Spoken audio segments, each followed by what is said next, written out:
मंत्री जी, तुरंत वैद्य को बुलाया जाए और मेरे घोड़ों का उपचार कराया जाए। महाराज, वैद्य को बुला भेजा है, वो आते ही होंगे। राजमहल के पशु वैद्य आते हैं। वैद्य ने घोड़ों के घाव का परीक्षण किया और बोले, इन घोड़ों को शीघ्र ठीक करने का एक ही उपाय है महाराज, कि इन पर बंदरों की चर्बी लगा दी जाए, जिसके कारण घोड़ों का घाव अति शीघ्र ठीक हो जाएगा। मंत्री जी, हमारे राजमहल में जितने भी बंदर हैं और आसपास भी जितने बंदर मिले, उन सबको पकड़ा जाए और उन सबको मारकर उनकी चर्बी घोड़े के उपचार के लिए उपयोग की जाए। हमें हमारे सारे घोड़े अति शीघ्र पहले की तरह स्वस्थ चाहिए। राजा का आदेश मिलते ही राजमहल के सारे बंदरों को पकड़कर मार दिया जाता है और उनकी चर्बी घोड़ों के उपचार के लिए प्रयोग की जाती है। बंदरों का पूरा समूह समाप्त हो जाता है। जल्द ही वनराज तक ये खबर पहुंच जाती है। मैं राजा को नहीं छोड़ूंगा और प्रतिशोध लेकर रहूंगा। उसने मेरे पूरे समूह को समाप्त कर दिया। मैं उस राजा के पूरे वंश का भी वैसे ही सर्वनाश कर दूंगा जैसे उसने मेरे वंश का किया है। एक दिन बंदर पानी की झील के पास बैठा हुआ राजा से प्रतिशोध लेने के बारे में सोच रहा था। तभी उसने कुछ देखा। इतने सारे पैरों के निशान झील की तरफ जाते तो हैं, परंतु इनमें से कोई भी निशान वापस आता हुआ नहीं दिख रहा है। अवश्य इस झील में कोई राक्षस या मगरमच्छ रहता है, जो झील में जाने वाले हर मनुष्य और जानवर को खा लेता है। मुझे इस बारे में पता लगाना होगा। वनराज ने चतुराई दिखाते हुए कमल के तने से झील से पानी पी लिया। ये देखकर झील में रहने वाला राक्षस बाहर आ गया। वो बहुत ही विशाल और डरावना था। उसने कई तरह के आभूषण भी पहन रखे थे। राक्षस वनराज से, जो भी इस झील में आता है मैं उसे खा जाता हूँ, लेकिन तुम तो बहुत ही चतुर हो। मैं तुम्हारी चतुराई देखकर प्रसन्न हूँ। बोलो, तुम्हें क्या चाहिए? मैं सिर्फ इतना चाहूंगा कि आप मेरी मदद करें। किस तरह की मदद चाहिए तुम्हें? एक राजा ने मेरे पूरे वंश का नाश कर दिया है। मैं उससे प्रतिशोध लेना चाहता हूँ। आप मेरी सहायता करें।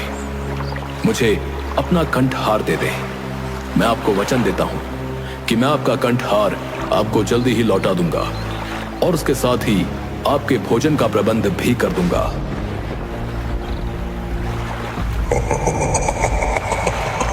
ये तो तुम मेरी मदद कर रहे हो, मेरे लिए भोजन का प्रबंध कर रहे हो। उचित है। राक्षस वनराज को अपना कंठहार दे देता है। वनराज कंठहार को पहनकर चंद्रपुर नगर में वापस पहुंच जाता है और एक पेड़ से दूसरे पेड़ पर झूलने लगता है। जो भी उसे देखता और वो कंठहार देखता दंग रह जाता। राजा के सैनिक राजा को प्रसन्न करने के लिए वनराज को पकड़कर राजा के समक्ष ले जाते हैं। तुम्हें ये कीमती कंठहार कहां से प्राप्त हुआ है, जो तुमने अपने गले में पहना है? महाराज, ये कीमती कंठहार मुझे समृद्धि के देवता द्वारा प्रदान किया गया है। समृद्धि के देवता? वो तुम्हें कहां मिले?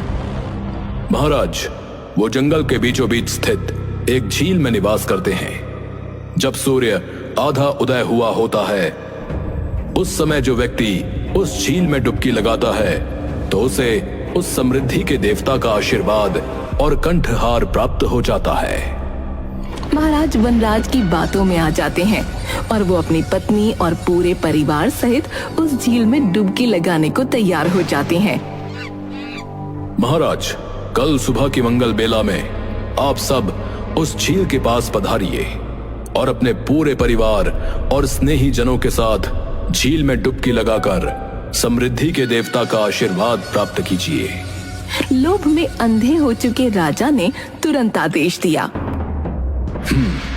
कल सुबह हम अपनी महारानी, पुत्र, परिवारजन, मंत्रियों और सेवकों सहित उस झील पर जाएंगे और वहां जब आधा सूर्योदय हुआ होगा, उस समय झील में डुबकी लगाकर समृद्धि के देवता का आशीर्वाद प्राप्त करेंगे और साथ ही कंठहार भी। अगली सुबह वनराज महाराज, महारानी, राजकुमार और अन्य लोगों के साथ उस झील के किनारे पहुंच जाते हैं। महाराज, आप सबको अलग अलग स्थान से झील में उतरना होगा, क्योंकि अगर आप सब एक स्थान से ही झील में जाएंगे तो जो पीछे होगा उसकी बारी आते आते सूर्य पूरा उदय हो जाएगा और वो समृद्धि के देवता के आशीर्वाद और कंठहार से विमुक्त रह जाएगा। इसलिए उपयुक्त यही रहेगा कि आप सभी अलग अलग स्थान से एक साथ झील में प्रवेश करें और समृद्धि के देवता का आशीर्वाद और अद्भुत कंठहार प्राप्त करें। महाराज, परंतु आप सबके जाने के बाद अंत में झील में उतरिएगा। महाराज अपने साथ आए हुए सभी लोगों को झील में उतरने का आदेश देते हैं। सब अलग अलग स्थान से झील में उतरते हैं और राक्षस द्वारा खा लिए जाते हैं। जब कुछ देर तक कोई बाहर नहीं आता तो महाराज चिंतित होकर वनराज से, वनराज, महारानी, राजकुमार, राजकुमारी, मेरे परिवारजन, मंत्री, सेवक अभी तक बाहर नहीं आए। कितना समय लगेगा उन्हें? मैं कब इस झील के अंदर जाऊंगा? वनराज एक पेड़ पर चढ़ जाता है और बोलता है, अरे दुष्ट राजन, तुम्हारा समस्त परिवार, मंत्री और सेवक सबको राक्षस ने खा लिया है। तुमने मेरे पूरे परिवार को मौत के घाट उतारा था। आज मैंने उन सब की मृत्यु का प्रतिशोध तुमसे लिया है। जिस तरह मैं अपने पूरे परिवार और समूह के बिना अकेला अपना जीवन व्यतीत कर रहा हूं, इसी तरह तुम भी अब से अपना जीवन अकेले ही व्यतीत करोगे और अपने किए पर पछताओगे। तुमने एक जीव के प्राण बचाने के लिए दूसरे जीव की हत्या कर दी। एक बार भी ये नहीं सोचा कि वो घोड़े तो तुम्हें प्रिय हैं, लेकिन बेचारे बंदरों का क्या? इसलिए तुमने उन निर्दोष बंदरों का वध कर दिया। मुझे अपने किए पर बहुत पछतावा है। मैंने जो किया वो गलत था। तुम मुझे क्षमा कर दो। वनराज वहां से चला जाता है और महाराज भी अपने किए पर पछताते हुए अपने प्रियजनों के वियोग में मानसिक रूप से प्रभावित होते हैं और पागल हो जाते हैं। उसके बाद कभी किसी ने वनराज को नहीं देखा।